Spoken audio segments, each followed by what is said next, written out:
Recce నిర్వహించిన కేసులో పట్టుకుంటే గతంలో చంపిన మర్డర్ కేసులు ఏదైనా ఛేదించారా? నైట్ పడుకుందామా బాబుతో, చిన్న బాబు ఉంటాడు 5 years.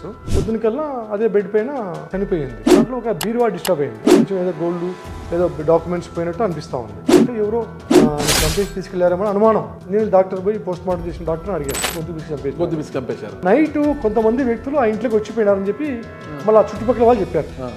పడుకొని నిద్ర పోయేటప్పుడు దిండేసి తలపైన ఓ కాలు ఎవరు పట్టుకున్నారు, అడిగి చంపేసారు. వాళ్ళ హస్బెండ్ గురించి అడిగినాం. హస్బెండ్ కొంచెం బ్యాడ్ ఫీల్ అని తెలిసింది.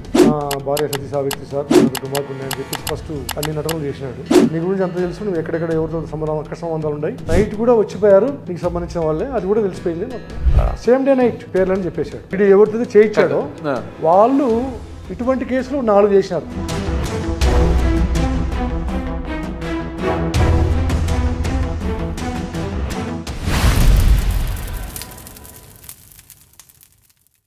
మన దేశంలో ఇటీవల జరిపిన అధ్యయనాల ప్రకారము 60 ఏళ్ల పైబడిన వారంతా కూడా మోకాళ్ళ నొప్పులతో బాధపడుతున్నారు. మోకాళ్ళ చిప్పలు అరిగిపోయి శస్త్రచికిత్సలకు వెళ్తున్నారు. అలా శస్త్రచికిత్సకు వెళ్లే వారికి ఎపియాన్ పెయిన్ క్లినిక్ ఒక శుభవార్త అందించింది. ప్లాస్మా థెరపీ ద్వారా ఈ సమస్యకు చెక్ పెడుతోంది. ఈ సమస్యతో బాధపడేవారు కింద కనిపిస్తున్న నంబర్ కు ఫోన్ చేయండి, చికిత్స చేయించుకోండి. Welcome to Suman TV. నేను మీ నాగరాజ్ బైశెట్టిని. ఈరోజు మనతో ఉన్నారు సత్యసాయి పుట్టపర్తి జిల్లా అడిషనల్ ఎస్పీ ఆళ్ల శ్రీనివాస్ గారు. సార్ నమస్తే. సార్ నమస్తే.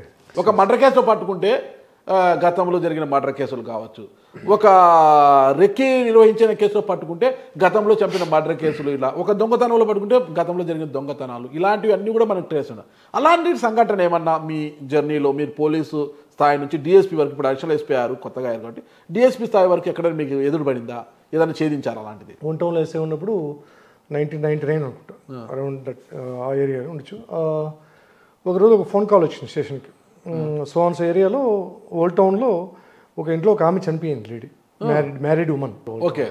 చనిపోతే ఎవరో అనానమస్ కాల్, అంటే అది పేరు చెప్పలే మనకి, ల్యాండ్ లైన్ అప్పుడు గుర్తులేని వ్యక్తి. సార్ ఇక్కడ ఒక ఆమె చనిపోయింది, ఆమె మరణం అనుమానంగా ఉంది, కానీ బంధువులు వాళ్ళు ఏదో గుండె నొప్పి అని చెప్పేసి వాళ్ళు అనుకుని ఆమెను పోస్ట్ మార్టం చేస్తున్నారు సార్, మీరు పోలీసులు విచారిస్తే బాగుంటుంది అని. మీరెవరంటే పెట్టేసినాడు ల్యాండ్ లైన్. నేనే రిసీవ్ చేసిన ఫోన్. సరే వెరిఫై చేద్దాం అని చెప్పేసి పోయినాం. పోతే ఓకే, వాళ్ళు ఆయన చెప్పిన వర్షన్ కరెక్టే. నైట్ పడుకుందామా బాబుతో, చిన్న బాబు ఉంటాడు 5 years. పొద్దునకల్లా అదే బెడ్ పైన చనిపోయింది. అంటే ఒంటి పైన ఏమి ఇంజరీస్ లేవు, ఏం లేవు.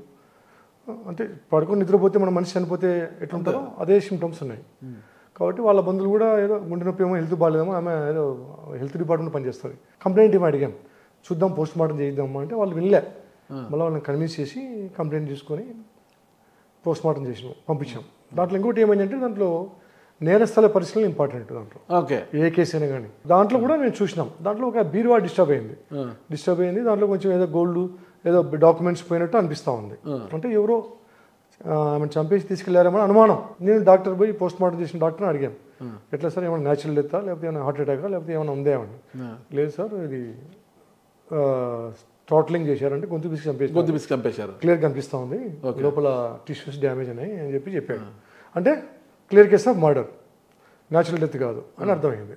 వాళ్ళ హస్బెండ్ గురించి అడిగినాం. టీమ్స్ పంపించి క్యారెక్టర్ ఏంటి, భర్త వైపు ఏమైనా ఇబ్బంది ఉందా, ఈమె వైపు ఏమైనా ఇబ్బంది ఉందా, డిపార్ట్మెంట్లో ఏమైనా శత్రువులు ఉన్నారా, అన్ని యాంగిల్స్ వెరిఫై చేసుకుంటూ వస్తే భర్త హస్బెండ్ కొంచెం బ్యాడ్ ఫీల్ అని తెలిసింది. ఓకే, దర్యాప్తులో మనకు సోర్సెస్, తాగుతాడు, కొంచెం ఇల్లీగల్ కాంటాక్ట్స్ ఉన్నాయి, అప్పులు చేశాడు, డబ్బు కోసం భార్యను సతాయించేవాడు, ఇవన్నీ కూడా వచ్చినాయి. ఓకే, ఫస్ట్ సస్పెక్ట్ భర్తే మా అంతవరకు వచ్చిన ఎవిడెన్స్లో, ఇంకా వేరే సోర్స్ లేదు. నైట్ కొంతమంది వ్యక్తులు ఆ ఇంట్లోకి వచ్చిపోయినారని చెప్పి మళ్ళీ ఆ చుట్టుపక్కల వాళ్ళు చెప్పారు.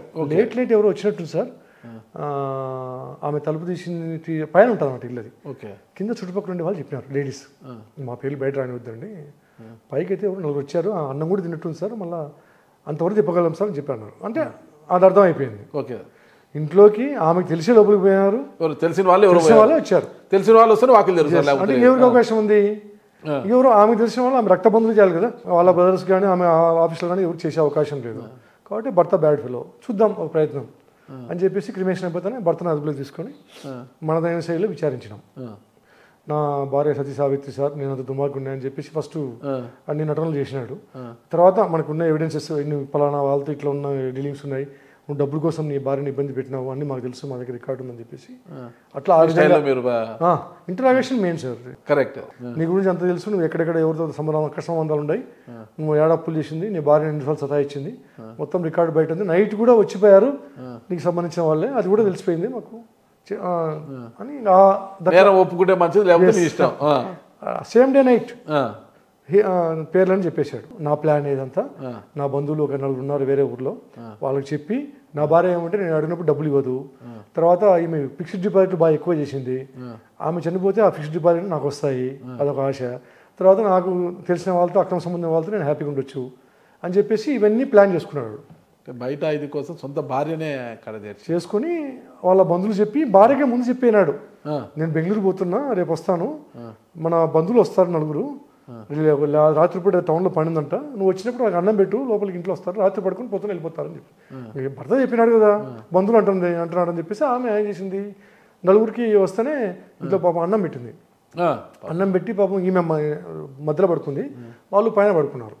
పైన పడుకుంటే ఏం చేశారంటే అనుకున్న ప్లాన్ ప్రకారమే వాడు చెప్పాడు, కొడుకుని ఏం చేయొద్దని చెప్పాడు, పిల్లోని ఏం చేయొద్దు అని చెప్పేసి, దాని ప్రకారం ఈమె పడుకొని నిద్రపోయేటప్పుడు దిండేసి తలపైన అదిమి ఓ కాలు ఎవరు పట్టుకున్నారు, ఇక్కడ పట్టుకొని అదిమి చంపేసినారు. చంపేసిన తర్వాత బాబుకి ఏం చేశారంటే టవల్తో చేతులు కాళ్ళు కట్టేసినారు, అంటే అరుస్తాడేమో అని చెప్పేసి. వాడు చిన్నపిల్లడు కదా, మాకు నిద్ర పోయిన అట్లే పొద్దున లేచేటప్పటికి వాడు చెప్తున్నాడు మాకు కూడా, టవల్తో నన్ను కట్టేసినారు ఎవరు తెలియదు గుర్తు అని చెప్పి చెప్తున్నాడు. అదొక చిన్న అనుమానం అండి మనకి. ఇంకా వీళ్ళని విచారించినప్పుడు పోతూ పోతూ క్రియేట్ చేసినారు సీన్. ఇంట్లో బంగారు కొద్దిగా తీసుకొని పోయారు, బీరోలోటివి కొన్ని డాక్యుమెంట్స్ తీసుకొని పోయారు, అంటే ఎవరో దొంగలు బంగారం కోసం ఆమెను చంపి వెళ్ళారు, అదంతా ఈడి ప్లానే, భర్త ప్లాన్. ఇమ్మీడియట్ గా అతన్ని అదుపులో తీసుకుని అతని ద్వారా నేరస్తుల ఇళ్ళ ఊరికి పోయి ఇంటాక్ట్ ప్రాపర్టీ అప్పుడే రికవర్ అయింది, మొత్తం gold document RS same day night అన్ని రికవర్ చేసినాము. మేము ఏం చేస్తామంటే ఒక దర్యాప్తు అధికారిగా ఒక కేసులో ఒక దొంగతనం చేసినామంటే డెఫినెట్గా ఇంకా కేసుల్లో కూడా చేసింటాడనే అనుమానం ఉంటుంది, దాన్ని నివృత్తి చేసుకుంటాం.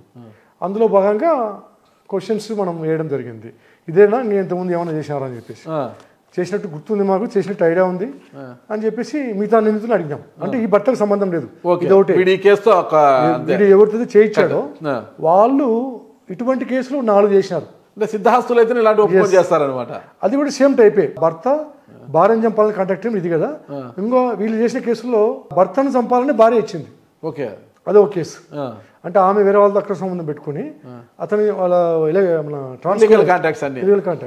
కాంటాక్ట్ మర్డర్, అట్లా ఇది కాకుండా 5 కేసులు పత్తాయినాయి. వీళ్ళంతా సుపారీ కిల్లర్స్. సుపారీ కిల్లర్స్. ఇది కూడా డబ్బులు, ఇది బంధువు కాబట్టి ఇది ఫ్రీగా చేసినారు, మిగతా 4 మాత్రం డబ్బులు తీసుకొని చేసినారు. డబ్బులు తీసుకొని చేసిన వాటికేమో ట్రేస్ కాలేదు, ఫ్రీగా చేసిన కేసులన్నీ మూసేసినారు పోలీసు వాళ్ళు, ఆధారాలు లేవని. ఓల్డ్ కేసెస్ అంటే దీనికంటే ముందు జరిగినాయి 2 years బ్యాక్. ఎక్కడెక్కడ చేశారు సార్ అవి? ఇది విద్యుత్ నగర్లో ఒకటి చేశారు, అంటే విద్యుత్ నగర్లో ఎలక్ట్రిసిటీ ఎంప్లాయ్ అనమాట అతను. ఆ ఎంప్లాయ్ వాళ్ళ డిపార్ట్మెంట్లో పనిచేసే ఉద్యోగితోనే ఈ అతని భార్యకు ఇంకో ఎంప్లాయ్కి అక్రమ సంబంధం ఉంది. అతను కూడా వాకింగ్కి వెళ్ళినప్పుడు ఈమె ప్లాన్ ఇచ్చింది, పలానా చోట వాకింగ్కి వెళ్తాడు మీరు చేసేయండి, తర్వాత మనం ఆ బాయ్ ఫ్రెండ్ ఉన్నాడు కదా, ఇద్దరం హ్యాపీగా ఉంటామని. అట్లా అతను కిడ్నాప్ చేసి చంపేసి రైల్వే ట్రాక్ పెట్టేసారు. ఇంకా వచ్చేసి ఒకటి అటెంప్ట్ మర్డర్, ఇది విద్యుత్ నగరంలో ఒక పొలిటీషియన్ అతను కూడా అటెంప్ట్ మర్డర్ చేశారు. దాంట్లో కూడా ఇదే బ్యాచ్ల వాళ్ళు ఇద్దరు, అది కూడా కేసు అట్లే ఉండేది, పత్తాలేదు, అది బయటపడింది. తర్వాత పామిడి టోల్ గేట్ దగ్గర కూడా ఆ టోల్ గేట్ సంబంధించిన దాంట్లో 2 కేసులు ఉన్నాయి, ఆ 2 కేసులు క్లోజ్ చేసినారు. ఎస్, ఈ 5 కేసులు ఆ బ్యాచ్ తో బయటపడినాయి. అంటే ఒక మార్కు 5 తుకడా. న్యాయం జరగడం లేట్ కావచ్చు కానీ ఎప్పటికీ న్యాయం అయితే జరుగుతుంది, ఎప్పుడోసారి డెఫినెట్ గా ఈక్వల్ జస్టిస్ జరుగుతుంది ఖచ్చితంగా సార్. అది ఎందుకంటే నేను చేసిన కేసుల్లో నాకు తెలిసింది అదొకటి, ఒక సమన్యాయం జరుగుతుంది నేరస్తులకి. Super sir, super. Thank you sir.